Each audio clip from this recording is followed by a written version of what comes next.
কই এই কেন করেছে? টুনির বাবা তো টুনিকে আটকে দিয়েছে, এবার আমি কি করব?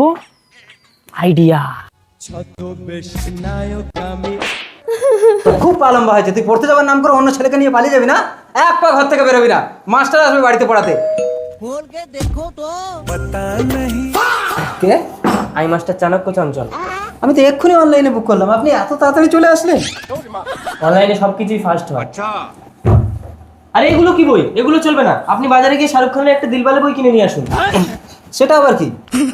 বেশি বোঝেন? বেশি কথা বললে কিন্তু আমি চলে যাবো। আরে মাস্টারমশাই, ঠিক আছে ঠিক আছে, আমি বাজারে যাচ্ছি, আপনি মেয়েকে পড়ান, আমি এক্ষুনি কিনে এনে দিচ্ছি। তাড়াতাড়ি চলো ফেলু, বাবা এসে যাবে।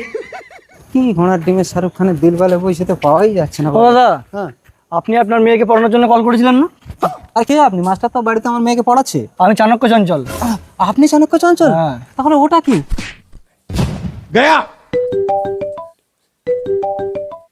শ্বশুরমশাই, আপনার মেয়ে আমার কাছে সুরক্ষিত আছে, খুঁজতে হবে না।